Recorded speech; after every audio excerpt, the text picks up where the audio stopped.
On an ordinary day at a regular high school, a young lad groans in frustration while looking at his cell phone. His friend assumes that he probably hasn't been able to grab one of his weekly part-time housekeeping jobs. Dude's not looking for a job, he's looking for love and laundry. Then it strikes him that his agitated friend is a male student and wants someone named Hotta-sensei to care for him. The frustrated lad gets even more annoyed and wonders who he is talking about. His friend then points at a really beautiful and gorgeous teacher named Rumiko-sensei, popularly known as Hotta-sensei. He notices that the hot teacher immediately gets surrounded by love-struck students, which shows her immense popularity among students. Honestly, she's got more fans than a K-pop idol on TikTok. His friend reasons that even her classes are very engaging, just like her looks and personality. He reveals that she even has admirers in other schools as well. His friend is especially smitten by her curvaceous body, which gives an adult intimate appeal.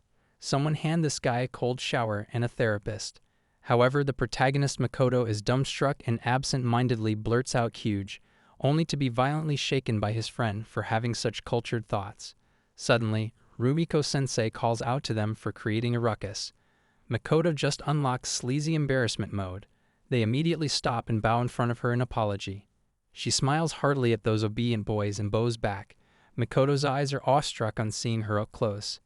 His brain, buffering. His eyes, downloading sin. He even notices that one of her chest buttons is about to come off and has this sudden urge to point it out to her, but then stops short on the fear of getting reprimanded by her. Poor Makoto is in a fix, since his eyes are spiraling in dizziness while his mind is completely boggled. When she is gone, his friend amusingly mentions that all the time, Makoto's eyes were on her melons. Makoto's character GPA just dropped 10 points from that stare. The following night, he is busy steam ironing a shirt and wonders whether he should look for a new part-time job. He is waiting for his brother, who hasn't turned up yet. Suddenly, his cell phone buzzes and he quickly attends to it, thinking that it might be him. Plot twist. It's not the brother, it's Destiny in heels. To his surprise, the call is from the housekeeping service. Sometime later, he is at the designated place where he has been offered his very first part-time job. The agent has urged him to reach there suddenly, so he excitedly rings the bell, but is met with strange silence. This is when your job interview starts like a horror movie. He begins to get panic-stricken, thinking that he probably got the address incorrectly.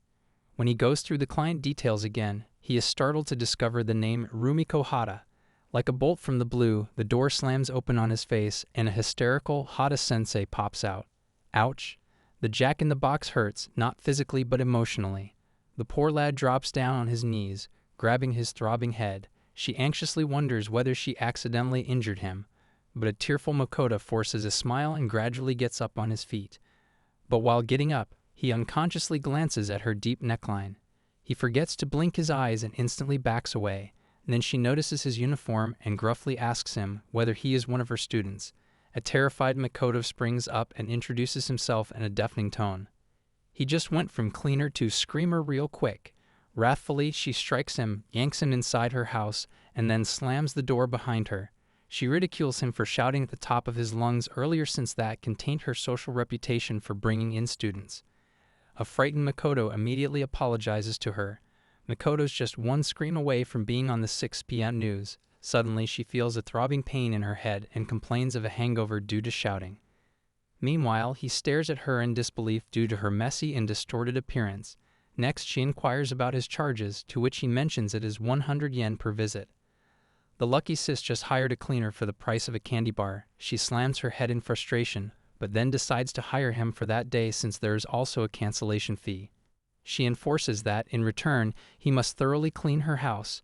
While taking him inside, she warns him that her house is quite untidy, but he is not worried since he is used to cleaning up his brother's messes.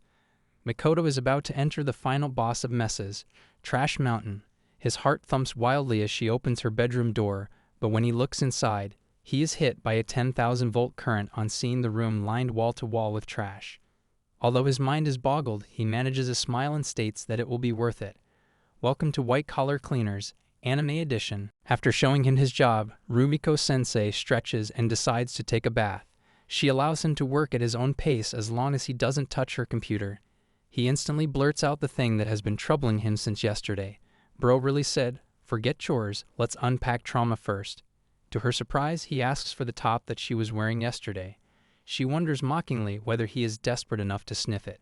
Humiliated by her remark, he hysterically points out that a button is coming off it. Makoto's sanity is hanging on by that one loose button. She mellows down a bit and assures him that she will give it to him in a moment. Next, he looks around, baffled, unable to think clearly in this huge trash can. He decides to chronologically pick up the strewn piles of clothes, clean the trash, fold up the cardboards, and then tidy up the kitchen. He seems to be stuck in some cheesy cleaning simulation. While picking up a piece of clothing, he notices something sticking out of it. On peering closely, he is thoroughly embarrassed to discover a fancy undergarment. He quickly hides it under a towel. However, to his dismay, there are others carelessly strewn everywhere, even one hanging brazenly from a bookshelf. That bookshelf really said Fan Service Display Unit.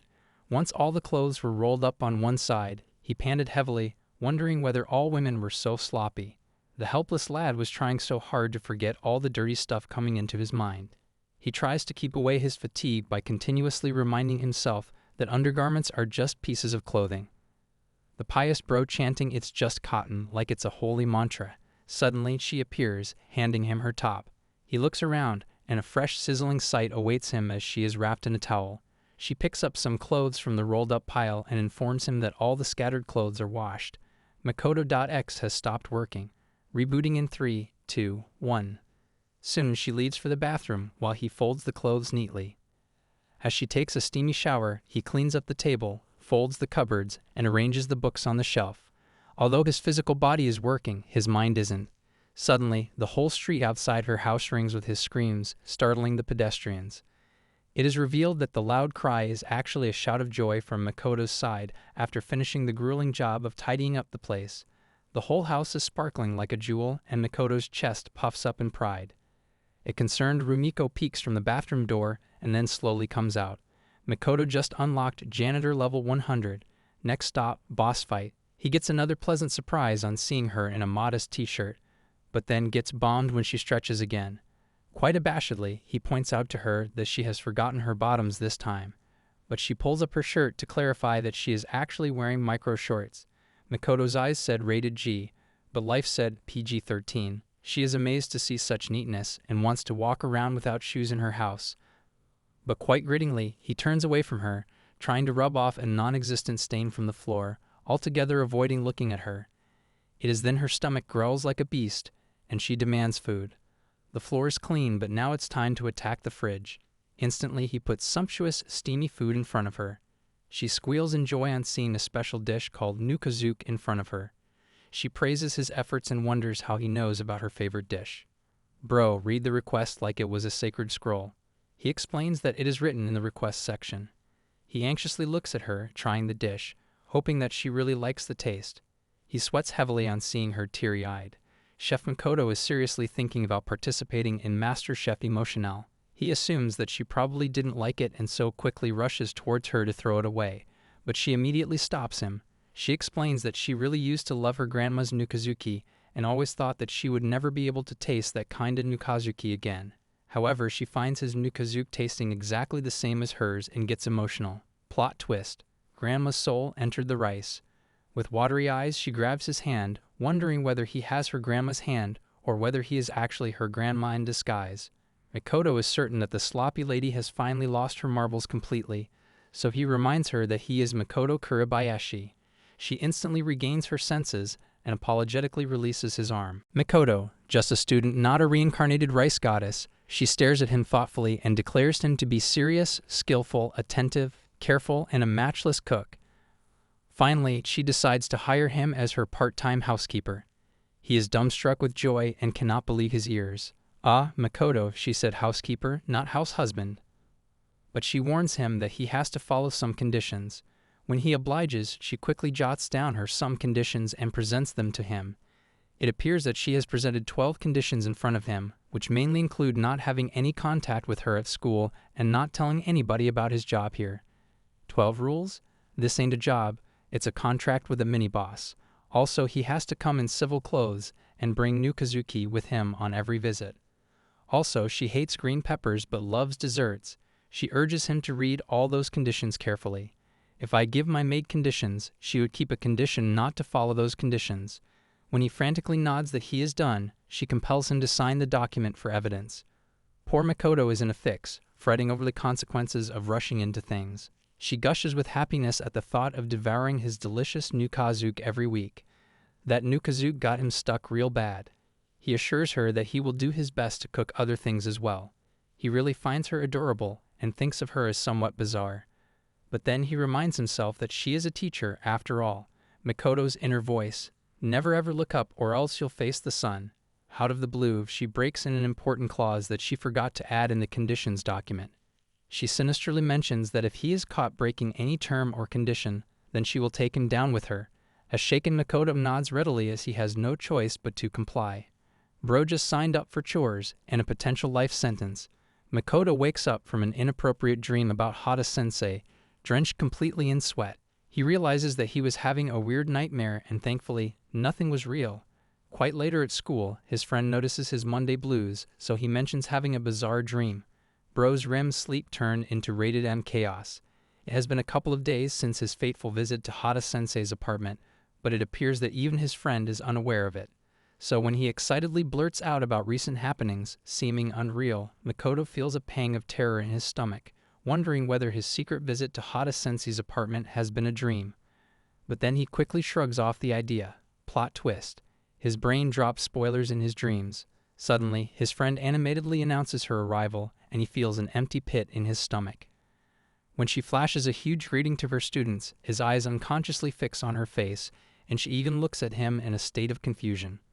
Before she can say anything, he swiftly rushes away from her sight. This is what happens when two terrifying meteors collide. During his hysterical flight, he realizes that he remembers his dream of seeing her. Not only that, but disturbing memories of the sloppy sensei's home flood his mind, and he yells in agony. His friend and other students are baffled to see his aggravated reaction. Imagine yelling in the hallway like you stepped on a Lego of trauma. However, he tries to keep his composure and decides to keep his gaze away from her at any cost. His friend finds him coughing hard and in a disheveled condition. Later, he notices that Hotta-sensei is acting all normal, taking classes and chatting away with students like nothing has ever happened. Hotta is out here speedrunning normal behavior like a pro. However, he cannot help himself stare at her in many places, which is quite strange because a week ago, he didn't even know she existed, but now it seems she is everywhere. He realizes that she has always been very beautiful and popular, but he has started to notice her now. Still, he cannot help but notice the stark difference between Hotta-sensei in public and her careless self at home. Makoto just unlocked a hidden DLC character, Messy Mode Hotta. He quickly hurries down an empty corridor, but is in for a shocker when someone suddenly grabs him by his arm and pulls him inside a room.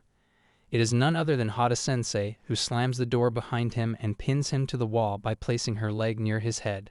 She furiously demands an explanation from him for staring at her so lewdly all the time. Bro's getting interrogated like he murdered her cat. She comes dangerously close to his face, breathing out hot dragon's air and reminding him of the contract's condition of no contact outside her house. He helplessly defends himself by claiming that he didn't do that on purpose. She is not ready to believe that and threatens him with nullifying the contract. Makoto's loyalty test is harder than any high-profile secret agency. He begs her not to and sheepishly explains that since she is so pretty, he cannot help but throw a glance or two at her every time. He cleverly refrains from telling her about his bizarre dream. She quickly releases him, understanding that one cannot help looking at beautiful things and that it is natural to be drawn to attractive people. She just called herself irresistible and somehow made it Makoto's fault. Still, she sternly warns him about his next slip and clearly mentions that next time he won't be forgiven. She reminds him at the top of her lungs that they should not talk at school and that if their secret gets out, both of them will be ruined. He quickly nods in compliance, and thankfully she lets him go. Makoto's life just turned into an anime version of Don't Get Caught 101. She slams the door behind her. Meanwhile, he is still shaken about this terrifying Ashidan situation. Later, he joins his friend in the classroom, who has been assuming that he has gone to the loo. It appears that the class hasn't started yet since the teacher is late. Makoto walked in like he had just fought a demon in the bathroom. Makoto avails that time to gather his senses together. He notices that the class is being rowdier than usual, and when he looks up, he is in for another explosion. It is revealed that their vice head teacher, Komura-sensei, had to suddenly return to his hometown, and now Hotta-sensei will act as his replacement. and the atomic bomb exploded. Poor Makoto is in hot water because he knows that she doesn't know what she is about to face, because clearly being a walking soap opera wasn't in her job description. A week after Hotta-sensei became his homeroom teacher, Makoto is in a rush to get somewhere. He is late because he had to make prior preparations. He recalls the time when she first learned about his presence in the class. Bro was stuck in some high-definition apocalypse VR. Her original surly expression flashed for a moment on her face, but then she quickly returned to her usual cheerful mood. He was awestruck at such an incredible transition of facial expressions. Now his behavior was getting suspicious, since he jumped out of his skin whenever he saw her. Makoto is out here playing hide-and-seek with eye contact. But then, with repeated encouragement from her side through piercing messages on his phone, he improved considerably. That day, he rushed towards her house for his second assignment of part-time housekeeping at her place. She quickly opens the door, wearing a fitted top with a dangerously plunging neckline. Makoto's brain, system error. Reboot required. Poor Makoto hesitates to go inside. He wonders what she is wearing, so she replies that she is planning to do some yoga. He assumes that it is very effective for flexibility. However, she is worried because she has gained some weight. She drops to her fours on a yoga mat and instructs him to do his own work. Soon she gets busy, stretching herself and making sounds. This ain't yoga, this is spiritual confusion. Makoto gets distracted and flushes furiously. He assumes yoga to be quite dangerous and quite distracting. He suddenly feels the urge to get some earplugs. Yup, some kinda noise pollution is really damaging to one's willpower. Earlier he thought that he would ignore her and engage himself in housework, but her voice and his wild imagination failed his motives. After a while she lies on her back, too rigid to continue. Relief floods over him as he guesses that her endeavors are over, but to his dismay, she calls him for help. Don't be too happy, you may have to rush her to the hospital, maybe a psychiatric ward. He looks at her, puzzled, so she asks him to push her back downwards to the front and urges him to put more pressure. He complies, and on seeing her huge balls squishing merrily on the floor, his eyes begin to boggle with lust. Oh. It appears Makoto needs to be rushed to the lunatic ward. Also, he could feel her body heat transferring into him, creating a tingling sensation. He tries his level best not to run his horses wild. Once her position is settled, he decides to go back to his goody-goody housework. Makoto cleans the floor while spiritually ascending, but she stops him, mentioning that about half an hour of exercise is left, and he must join her. Soon she teaches him all the stretching and pulling moves, making all sorts of postures and poses. After she is done, she squeals with joy since her body suddenly feels feathery. Makoto's soul, gone, just floating above like, why me? However, she cannot understand why he appears so worn out. Poor Makoto is speechless and smiles helplessly, but deep down, he vows that he will never again help her with yoga. He always forgets that notorious conditions document and his deep dark desires. But to his astonishment, she looks straight into his eyes with those livid pools and mentions that one improves faster if helped. She plunges deeper and wonders whether he will help her again. Bro's character arc just turned into a rom-com with a gym subscription. Makoto is confused but manages to blurt out that he will help only if he is provided with earplugs and gloves. Makoto's survival kit, noise cancelling and no touching. Smart. One day, it is lunchtime and Makoto quickly rushes out. Everyone figures out that he is in a hurry because it is that day. On that day, Makoto specially heads towards the stairs. Bro was sprinting like there was a limited time McDonald's deal upstairs. On arriving at the door, he notes that the key is already in the lock, denoting someone else's presence on the terrace. As he reaches the terrace, he feels a cool, fresh breeze touching his face, and his mood instantly brightens. Suddenly, someone calls out to him from behind, pointing out that he is not allowed here. Plot twist. Not heaven, just the school roof with a boss battle incoming. As he turns around, he is pleasantly surprised to see Hotta-sensei, who is equally bewildered to see him up there. She demands to know how he got there, and he notices that her voice has transitioned to that of a sloppier Hotta-sensei. He mentions that the key was already present on the door. Makoto accidentally unlocked the mist-hide version of his teacher. She becomes baffled because it seems she left the key in a hurry when she went to grab something. When he returns her the key, she thanks him and tries to send him back to the classroom so that she can have a peaceful meal here. He asks her whether he can stay there for lunch. An upcoming housefly just wants to eat in peace, not start a rooftop rom-com. She guesses that the poor guy is lonely and friendless, but he denies both situations and explains that he comes here once a week to read while eating. but he does that on the stairs. He feels a special kind of joy while eating on the roof. However, Hotta-sensei feels that the place is quite windy. Makoto really said, "Let me vibe with the wind and my sandwich." He is curious to know about her presence there, but then guesses that she is here to have her lunch. To his surprise, she explains that she already had her lunch and is now trying to stifle her bit of hunger with goodies like a curry bread, a croissant, a scone, or a sandwich. Makoto is astonished at her voracious appetite, sits out here building a bakery in her stomach. But she claims that she is helpless against those measly-sized bento boxes. Frustratingly, she even shows him the teeny-weeny size of a bento by using her hands and declares it to be fit for a mouse. Tearfully, she is aware that she is ruining her sophisticated image in front of him right now. Image ruined? Girl, you just unlocked your inner cookie monster. Instantly, she gazes at his bento box and flares up to see a sumptuous feast inside it, as she tries to grab the box from his hand, causing him to be all jittery. Frantically, he gives her half of his food to get out of the uncomfortable situation. Poor Makoto, trading rice for sanity since lunchtime. She readily accepts it and loves the taste. She even praises his cooking skills. After she has eaten, she decides to properly thank him and asks how he wants to be rewarded. Makoto is about to get loyalty points like a premium chef. He swiftly refuses, but she insists since she actually snatched food from a growing high schooler. He assures her that he will think about it till his next visit to her house. Hotta-sensei is impressed by his modesty and realizes that he is quite unlike other greedy high schoolers. Suddenly, there is a gush of wind that dramatically lifts her flowy skirt. She curses the wind that actually messed up her hair, while a thoroughly flushed Makoto bows respectfully in front of her, declaring that now she doesn't need to repay him for the food since he has already been rewarded. He even mentions that he is not that Mr. Goody-Two-Shoes, just like she thinks. Hotta-sensei is as confused as ever. One day, Makoto is busy in Sensei's kitchen preparing a mixture while she drools over it. Makoto snootily points out her dribble, but she cannot wait to have her beloved crepes. The way she is crouching over him is making him uncomfortable, so he suggests she watch TV while he finishes up. However, she doesn't budge. Makoto's brain, "Mom, this is a kitchen, not a monkey cage. Please don't hover."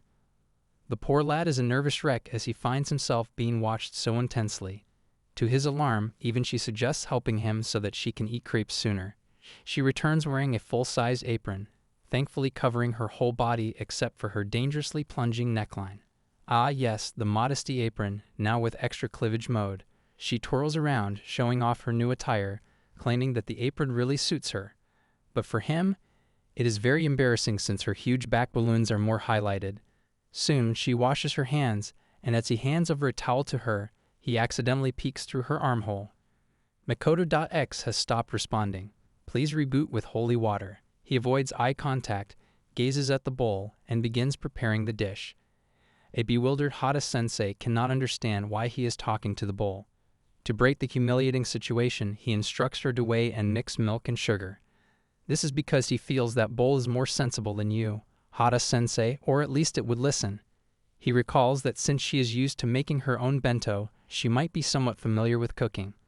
While directly pouring milk into the pan, she mentions that she just picks things from the fridge and places them in the bento. His eyes widen in agitation, and he reminds her to weigh the milk before pouring. Makoto is like, "This isn't chaos cooking. This is baking. There are rules." However, she believes in the science of approximation because exact measurements bore her. He insists that if the measurements are not right while making pastries, then they won't come out as expected. She quickly apologizes and decides to whip some cream. Makoto is swarmed over with what is called baker's anxiety. He adds that she should use a mixer. She informs him that she doesn't have a mixer, so he suggests bringing one from his home.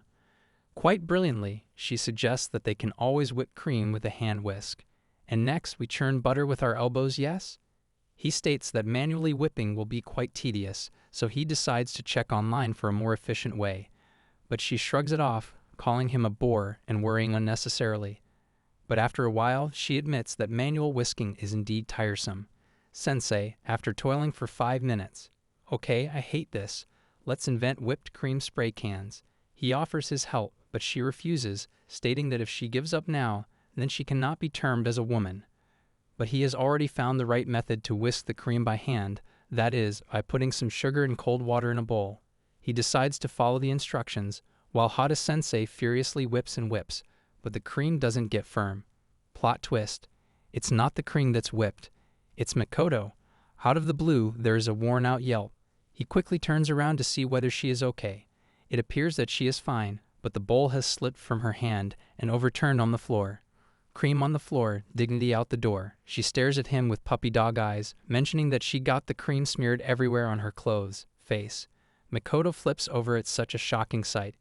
He swiftly urges her to wash and change. Later, she is mixing the cream all over again, but this time carefully following his instructions of mixing sugar while cooling the bowl. Indeed, the cream is getting firmer faster, and she admits that she should have done this before. Makoto, cooking lesson of the day. Less drama, more data. Here I am.